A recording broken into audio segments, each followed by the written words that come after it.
Hello दोस्तों, आज के इस वीडियो में हम लोग डिस्कस करेंगे मॉडर्न हिस्ट्री का काफ़ी इंपॉर्टेंट टॉपिक आंदोलन, घटनाएं और समझौते। दोस्तों, हर एग्ज़ाम में इस टॉपिक से क्वेश्चन पूछा जाता है, तो ये सभी क्वेश्चन जो आपकी एग्ज़ाम के लिए इंपॉर्टेंट बन सकते हैं, सभी को हम लोग इस वीडियो में देखेंगे तथा उस क्वेश्चन से संबंधित जितने भी इंपॉर्टेंट पॉइंट हो सकते हैं उसको भी डिस्कस करेंगे।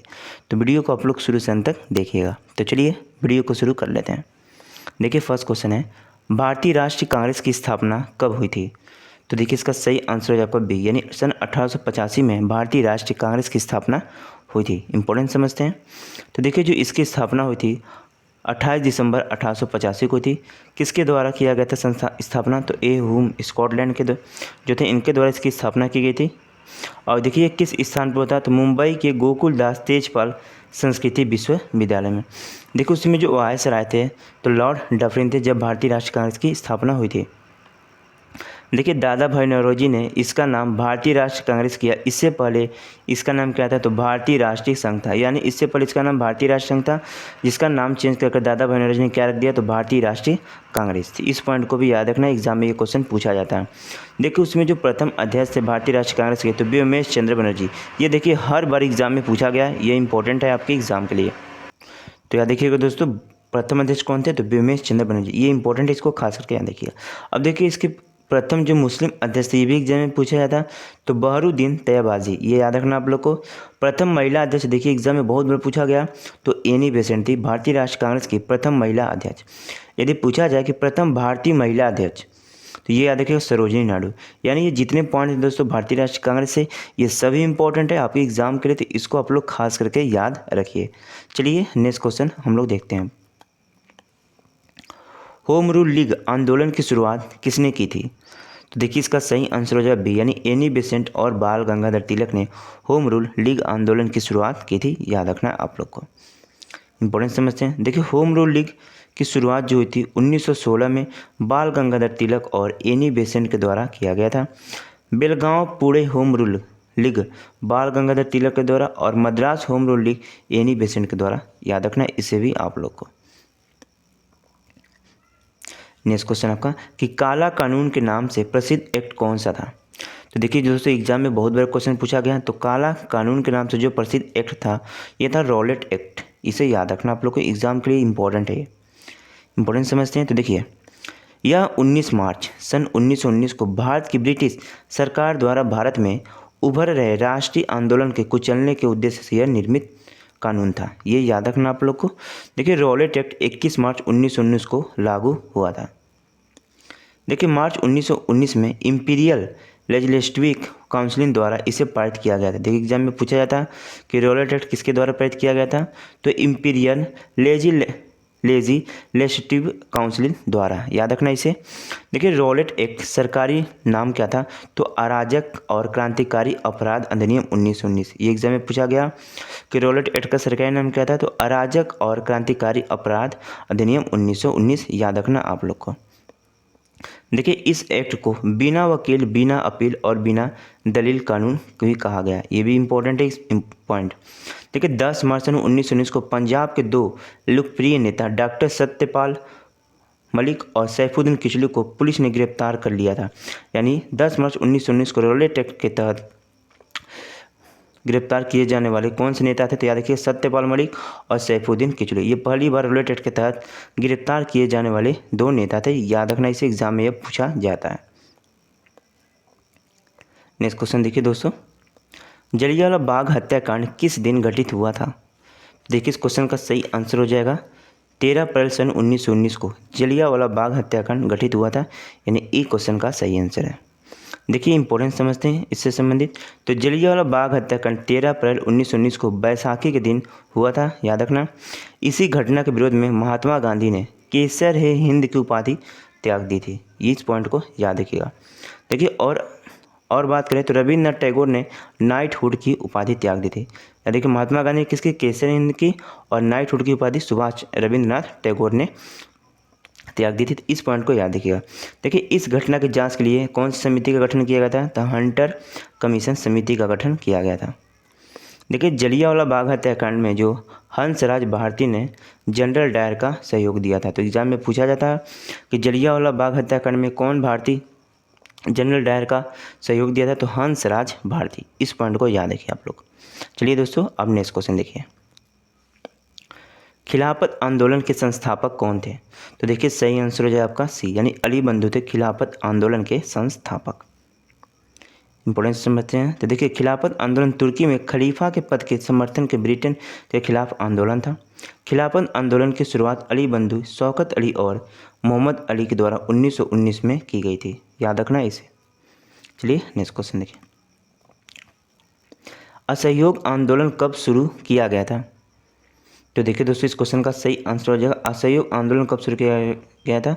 तो 1 अगस्त सन 1920 में, यानी एक क्वेश्चन का सही आंसर है। समझते हैं इसको। देखिए असहयोग आंदोलन की शुरुआत महात्मा गांधी जी ने 1 अगस्त 1920 को शुरू की थी। याद रखना कब की थी? तो 1 अगस्त 1920 को शुरू की थी महात्मा गांधी ने असहयोग आंदोलन को। ये याद रखना आप लोग के लिए इम्पोर्टेंट है। नेक्स्ट क्वेश्चन आपका 7, चौरी चौरा की घटना कब घटित हुई थी? देखिए मोस्ट इंपॉर्टेंट क्वेश्चन है, बहुत बड़े एग्जाम में पूछा गया। तो देखिए चौरी चौरे की जो घटना घटित हुई थी यह कब हुई थी दोस्तों? तो 5 फरवरी सन 1922 को। याद रखने से इंपॉर्टेंट समझते हैं। तो देखिए 5 फरवरी 1922 को चौरी चौरा घटना गोरखपुर में हुई थी। इसी घटना के बाद गांधी जी ने असहयोग आंदोलन को वापस ले लिया। तो एग्जाम में क्वेश्चन बनता है कि असहयोग आंदोलन को किस घटना के बाद महात्मा गांधी ने वापस ले लिया था? तो चौरी चौरा घटना 5 फरवरी 1922 को। याद रखना है। इसे चोरी चोरी घटना में भीड़ ने पुलिस चौकी में आग लगा दी, जिसमें 22 पुलिसकर्मी मारे गए। तो ये भी याद रखना आप लोग को। नेक्स्ट क्वेश्चन है कि साइमन कमीशन भारत कब आया था? तो देखिए सही आंसर हो जाएगा 1928 में साइमन कमीशन भारत आया था। इंपॉर्टेंट समझते हैं। तो देखिए इस कमीशन की नियुक्ति ब्रिटिश प्रधानमंत्री द्वारा वर्ष 1927 में सर साइमन के नेतृत्व में की गई थी। इसी कमीशन में 7 सदस्य थे और यह वर्ष 1928 में भारत आया था। इसका देखिए मुख्य कार्य था भारत के संविधान में व्यवस्था में सुधार करना। देखिए साइमन कमीशन में कोई भारतीय सदस्य नहीं रखा गया, इसलिए भारतीयों ने इसका विरोध किया। इसी कमीशन को व्हाइट कमीशन भी कहा। यानी जो साइमन कमीशन था इसमें एक भी भारतीय नहीं थे, सभी जो थे अंग्रेज थे, इसीलिए साइमन कमीशन का विरोध किया गया और इसे व्हाइट कमीशन भी कहा गया। तो ये याद रखना है आप लोग को। नेक्स्ट क्वेश्चन है आपका कि कांग्रेस के किस अधिवेशन में पूर्ण स्वराज की मांग की गई थी? तो देखिए किस कांग्रेस के अधिवेशन में पूर्ण स्वराज की मांग की गई थी? इंपॉर्टेंट क्वेश्चन एग्जाम में पूछा गया बहुत बार। तो लाहौर अधिवेशन याद रखना है, इसमें पूर्ण स्वराज की मांग की गई थी, इसी अधिवेशन में याद रखना है। समझते हैं इसको। देखिए पूर्ण स्वराज का प्रस्ताव सन 1929 को भारतीय राष्ट्रीय कांग्रेस के लाहौर अधिवेशन में किया गया था, यानी रखा गया था। वर्ष 1929 के कांग्रेस के लाहौर अधिवेशन की अध्यक्षता पंडित जवाहरलाल नेहरू ने की थी। इसे याद रखना आप लोग को, एग्जाम में पूछा जाता है। नेक्स्ट क्वेश्चन है आपका कि सविनय अवज्ञा आंदोलन कब शुरू किया गया था? तो देखिए सही आंसर हो जाएगा 12 मार्च 1930 को सविनय अवज्ञा आंदोलन की शुरुआत हुई थी। याद रखना है आप लोग को। पुनः समझते हैं। देखिए सविनय अवज्ञा आंदोलन महात्मा गांधी जी के नेतृत्व में 12 मार्च 1930 को शुरू हुआ था। याद रखना इसे। नेक्स्ट क्वेश्चन देखिए मोस्ट इंपॉर्टेंट क्वेश्चन है दोस्तों ये कि प्रथम गोलमेज सम्मेलन के आयोजन कहाँ पर किया गया था? तो देखिए प्रथम जो गोलमेज सम्मेलन हुआ था यह आपका लंदन में हुआ था, यानी ए इस क्वेश्चन का सही आंसर आपका। इंपॉर्टेंट समझते हैं। तो देखिए अंग्रेज सरकार द्वारा भारत में संवैधानिक सुधारों पर चर्चा के लिए 1930-1932 के बीच सम्मेलनों की एक श्रृंखला के तहत 3 गोलमेज सम्मेलन आयोजित किए गए थे। भीमराव अंबेडकर ने तीनों गोलमेज सम्मेलन में भाग लिया था। यानी एग्जाम में क्वेश्चन बनता है कि तीनों गोलमेज सम्मेलन में भाग किसने लिया था? तो भीमराव अंबेडकर ने। याद रखना आपको। और नेक्स्ट देखिए अब एग्जाम में पूछता है कि दूसरे गोलमेज सम्मेलन में महिला प्रतिनिधि के रूप में सरोजिनी नायडू ने शामिल थी। यानी महिला प्रतिनिधि के रूप में दूसरे गोलमेज सम्मेलन में सरोजिनी नायडू ने भाग लिया था। और देखिए जो दूसरा गोलमेज सम्मेलन था उसमें महात्मा गांधी जी ने भाग लिया था। तो महात्मा गांधी ने केवल दूसरे गोलमेज सम्मेलन में भाग लिया था और सरोजिनी नायडू ने। तो ये भी एग्जाम के लिए इंपॉर्टेंट है, पूछा जाता है एग्जाम में। तो देखिए जो प्रथम गोलमेज सम्मेलन हुआ था 12 नवंबर 1930 को। द्वितीय गोलमेज सम्मेलन जो हुआ था आपका 7 सितंबर 1931 को। तृतीय गोलमेज सम्मेलन 17 नवंबर 1932 को। यानी ये तीनों गोलमेज सम्मेलन है, याद रखना आप लोग को। देखिए जो तीनों गोलमेज सम्मेलन के दौरान जो इंग्लैंड के प्रधानमंत्री थे, ये एग्जाम में पूछा जाता कौन थे, तो रैमजे मैकडोनाल्ड। याद रखना इसे, कौन थे, रैमजे मैकडोनाल्ड। तो इन सभी पॉइंट को याद रखिएगा, इंपॉर्टेंट है, एग्जाम में पूछा जाता है यहाँ से क्वेश्चन। चलिए नेक्स्ट क्वेश्चन, गांधी इरविन समझौता कब हुआ था। तो देखिए इस क्वेश्चन का सही आंसर हो जाएगा आपका 5 मार्च 1931 को गांधी इरविन समझौता हुआ था। याद रखना इसे, इंपॉर्टेंट समझते हैं। तो गांधी इरविन समझौता 5 मार्च 1931 को महात्मा गांधी और लॉर्ड इरविन के द्वारा एक राजनीतिक समझौता था। समझौता का उद्देश्य था गोलमेज सम्मेलनों में भारतीय राष्ट्रीय कांग्रेस की भागीदारी को शामिल करना। याद रखना इसका उद्देश्य था ये। नेक्स्ट क्वेश्चन आपका कि पूना पैक्ट समझौता कब हुआ था। तो देखिए दोस्तों इस क्वेश्चन का सही आंसर हो जाएगा, पूना पैक्ट जो समझौता हुआ था यह हुआ था 24 सितंबर 1932 को। यानी इस क्वेश्चन का आपका जो है ये सही आंसर है, पूना पैक्ट समझौता 24 सितंबर 1932 को हुआ था। देखिए इस समझौते में पुणे येरवदा जेल में 24 सितंबर 1932 को हुआ था। यानी यह जो समझौता था पुणे के येरवदा जेल में 24 सितंबर 1932 को हुआ था। डॉक्टर भीमराव अम्बेडकर और महात्मा गांधी के बीच हुआ था। यानी ये जो समझौता हुआ था किसके मध्य हुआ था, तो डॉक्टर भीमराव अम्बेडकर और महात्मा गांधी के मध्य हुआ था 24 सितंबर 1932 को पुणे के येरवदा जेल में। तो इसको याद रखिएगा, एग्जाम में पूछा जाता है। देखिए समझौते में दलित वर्गों के लिए पृथक निर्वाचन मंडल को त्याग दिया गया, लेकिन दलित वर्गों के लिए आरक्षित सीटों की जो संख्या है वो प्रांतीय विधानमंडलों से 71 से बढ़ाकर 148 और केंद्रीय विधायकों में कुल सीटों की 18% कर दी गई थी। याद रखना इसे। इस क्वेश्चन देखिए आपका है कि मोहम्मद अली जिन्ना ने पाकिस्तान की मांग किस वर्ष की थी। ये देखिए एग्जाम में पूछा गया क्वेश्चन है। तो देखिए सन 1940 में, याद रखना आपको, मोहम्मद अली जिन्ना ने पाकिस्तान की मांग की थी। यानी सी क्वेश्चन का सही आंसर है। इंपॉर्टेंट समझते हैं। तो देखिए 1940 में मुस्लिम लीग के अधिवेशन लाहौर में हुआ था। इसकी अध्यक्षता मोहम्मद अली जिन्ना ने के द्वारा की गई थी। देखिए मुस्लिम लीग की स्थापना 30 दिसंबर सन 1906, याद रखना है, कब की, 30 दिसंबर 1906 को ढाका में सलीम उल्लाह एवं आग खां के द्वारा की गई। देखिए 1906 यहाँ होगा, याद रखिएगा आप लोग। और मुस्लिम लीग के प्रथम अध्यक्ष आग खान थे, ये भी याद रखना आप लोग को। नेक्स्ट क्वेश्चन आपका कि भारत की संविधान सभा किसके तहत गठित की गई थी। तो देखिए भारत की संविधान सभा जो गठित की गई थी यह कैबिनेट मिशन योजना के तहत गठित की गई थी। याद रखना आप लोग को। देखिए 1946 में संविधान सभा का गठन किया गया था कैबिनेट मिशन योजना के तहत। देखिए इसमें जो 3 सदस्य थे इसको याद रखिए, एग्जाम में ये क्वेश्चन पूछा जाता है। तो कौन कौन सदस्य थे याद रखना आप लोग को, कौन थे दोस्तों, तो याद रखिएगा आप लोग, पैथिक लॉरेंस सर स्टेफिड। याद रखना कौन कौन थे, Pethick Lawrence sir Stafford, Pethick Lawrence sir Stafford एवं AB एलेक्जेंडर। याद रखना इन तीनों को याद रखना है, ये एग्जाम में पूछा जाता है। देखिए दोस्तों जो संविधान सभा के जो प्रथम अध्यक्ष थे कौन थे, प्रथम अस्थायी अध्यक्ष, याद रखना सच्चिदानंद सिन्हा। ये एग्जाम में बहुत बार पूछा गया, कौन थे आपके, सच्चिदानंद सिन्हा थे संविधान सभा के प्रथम अस्थायी अध्यक्ष। स्थायी अध्यक्ष कौन थे, तो डॉक्टर राजेंद्र प्रसाद। याद रखना आप लोगों को, यह स्थायी अध्यक्ष थे। और प्रारूपीय समिति के अध्यक्ष कौन थे, तो भीमराव अंबेडकर। कौन थे आपके, तो भीम राव अंबेडकर। इसे याद रखिएगा आप लोग, ये भी एग्जाम में पूछा जाता है। यानी अस्थायी अध्यक्ष कौन थे, सच्चिदानंद सिन्हा, प्रारूपीय समिति के अध्यक्ष कौन थे, तो भीमराव अंबेडकर, और स्थायी अध्यक्ष डॉक्टर राजेंद्र प्रसाद। तीनों पॉइंट को याद रखना है, एग्जाम के लिए इंपॉर्टेंट है। और 1946 में संविधान सभा गठन कैबिनेट मिशन योजना के तहत किया गया था, तो ये भी याद रखना है। चलिए अब नेक्स्ट क्वेश्चन देखिए, माउंटबेटन योजना किस वर्ष प्रस्तावित की गई थी। तो देखिए इस क्वेश्चन का सही आंसर हो जाएगा, माउंटबेटन जो योजना प्रस्तावित की गई थी यह 3 जून 1947 को प्रस्तावित की गई थी। कब की, 3 जून 1947 को। यानी इस क्वेश्चन का आपका डी सही आंसर होगा, याद रखना आप लोग को। 3 जून 1947 को भारत के विभाजन की घोषणा सामने रखी गई। इसी योजना के तहत भारत और पाकिस्तान का विभाजित किया गया था। याद रखना इसी योजना के तहत, यानी माउंटबेटन योजना के तहत। देखिए ब्रिटिश सरकार ने 1947 में भारतीय स्वतंत्रता अधिनियम 1947 पारित किया और भारत को पाकिस्तान के विभाजित कर दिया। तो ये याद रखिए। नेक्स्ट क्वेश्चन आपका इंपॉर्टेंट है ये कि भूदान आंदोलन किसके द्वारा शुरू किया गया था।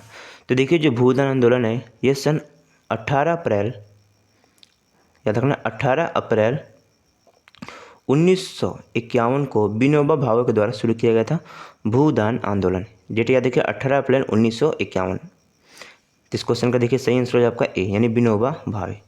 विनोबा भावे के द्वारा कहाँ पे शुरू किया गया, तो याद देखिएगा इसकी शुरुआत हुई पोंचपल्ली नालगोड़ा, यानी तेलंगाना में इसकी शुरुआत की गई थी। याद रखना इसे भी आप लोग को। नेक्स्ट क्वेश्चन देखिए दोस्तों, मोस्ट इंपॉर्टेंट आपका कि बंगाल विभाजन कब हुआ था। इंपॉर्टेंट है ये क्वेश्चन। तो देखिए जो बंगाल विभाजन हुआ था यह 1905 को हुआ था। याद रखना इसे आप लोग को।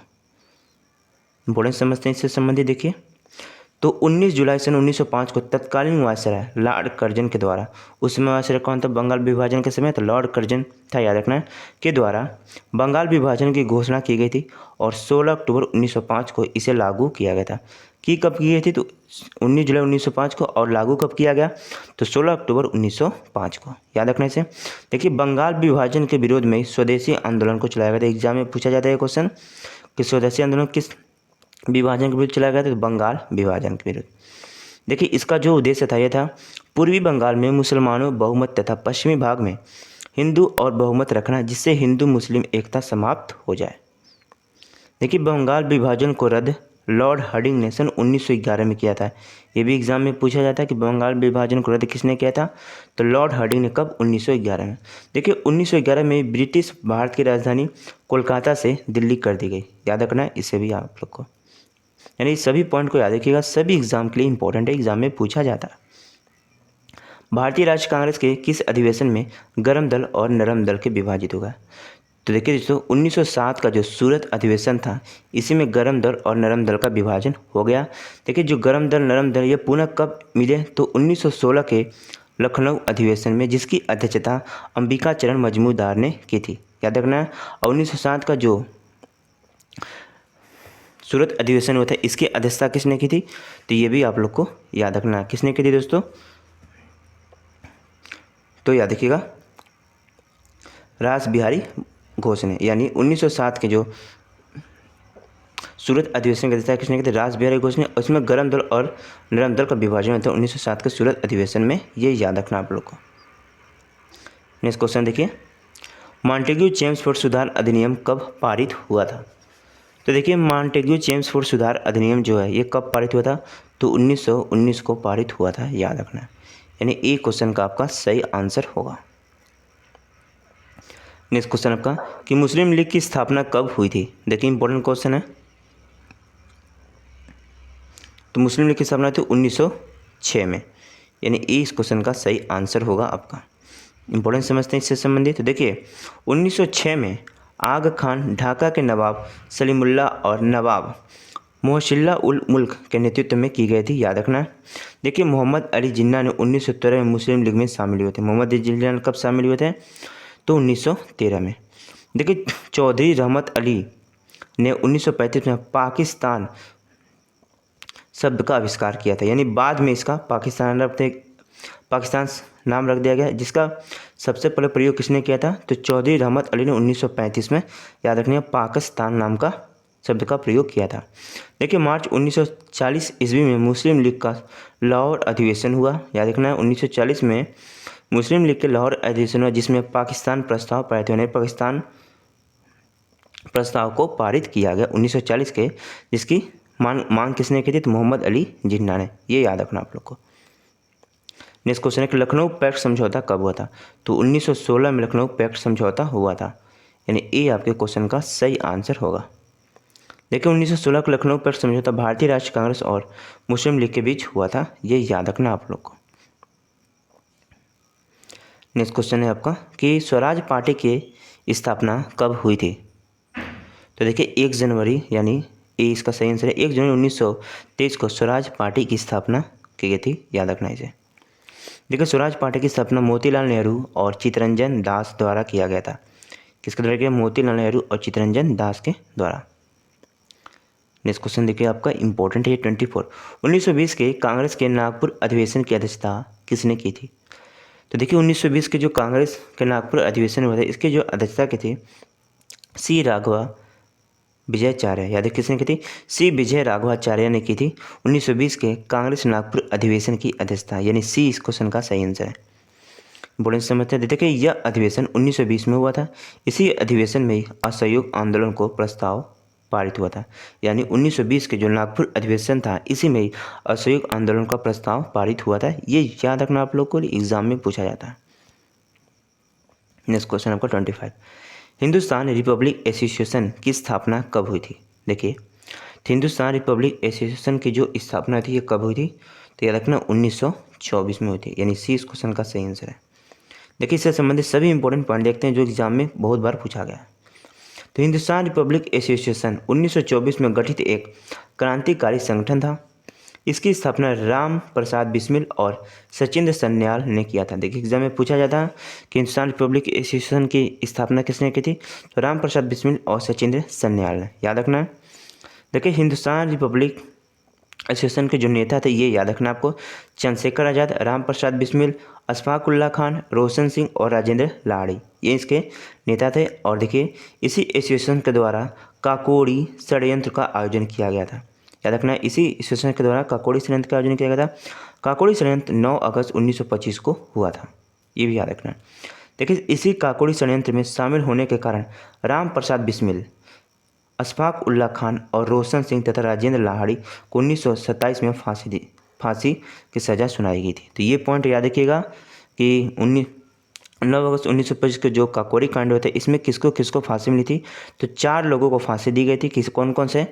राम प्रसाद बिस्मिल, अशफाक उल्ला खान, रोशन सिंह और राजेंद्र लाड़ी, इन्हें 1927 में फांसी दी गई। तो ये पॉइंट काफ़ी इंपॉर्टेंट है दोस्तों, इसको आप लोग खास करके याद रखिएगा, एग्जाम में बहुत बार पूछा गया।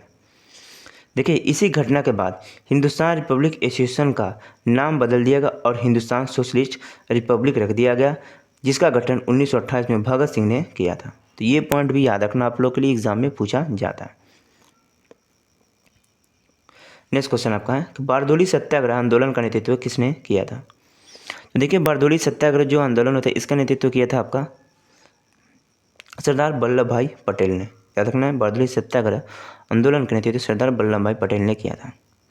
देखिए यह आंदोलन अक्टूबर 1928 में गुजरात के किसानों का लगान वृद्धि के विरोध में सरदार वल्लभ भाई पटेल के नेतृत्व में हुआ था। याद रखना इसे। इसी बारदोली सत्याग्रह के बाद वहाँ की महिलाओं के द्वारा इन्हें सरदार की उपाधि प्रदान की गई थी, यानी सरदार वल्लभ भाई पटेल को इसी सत्याग्रह के बाद वहाँ की महिलाओं के द्वारा सरदार की उपाधि दी गई थी। याद रखना आपको इसे भी। देखिए आपका नेक्स्ट अंतिम क्वेश्चन है, एग्जाम में पूछा गया है कि फॉरवर्ड ब्लॉक का गठन कब हुआ था? देखिए सही आंसर हो जाएगा 1 मई 1939 को। तो देखिए दोस्तों याद रखना फॉरवर्ड ब्लॉक की स्थापना कब हुई थी? तो 1 मई 1939 को, ये याद रखिएगा आप लोग। देखिए 1 मई 1939 को सुभाष चंद्र बोस जी के द्वारा फॉरवर्ड ब्लॉक का गठन किया गया था। कब किया गया था? 1 मई 1939 को, डेट याद रखिएगा, सुभाष चंद्र बोस जी के द्वारा। देखिए आज़ाद हिंद फौज का गठन सुभाष चंद्र बोस जी के द्वारा ही किया गया था, ये भी याद रखना है। देखिए सुभाष चंद्र बोस को आज़ाद हिंद फौज के भारतीयों जिन्होंने सैनिकों द्वारा जर्मनी में नेताजी की उपाधि दी गई थी, याद रखना इसे। तो दोस्तों लगभग मैंने 20+ आंदोलन घटनाएं समझे थे, इंपॉर्टेंट क्वेश्चन लिए थे और ये सभी इंपॉर्टेंट दोस्तों किसी न किसी एग्जाम में पूछे गए थे और उससे संबंधित जितने भी इंपॉर्टेंट पॉइंट हो सकते थे सभी को मैंने डिस्कस किए थे। तो यदि वीडियो आप लोग को पसंद आया तो एक लाइक जरूर करना, क्योंकि दोस्तों वीडियो बनाने में काफ़ी मेहनत लगती है और जितने भी मैं कंटेंट लाता हूँ आपके लिए काफ़ी अच्छे और एग्ज़ाम सिलेक्टिव लाते हैं। तो वीडियो को एक लाइक और सब्सक्राइब और शेयर तो बनता है। तो चलिए चलते हैं, धन्यवाद, वंदे मातरम।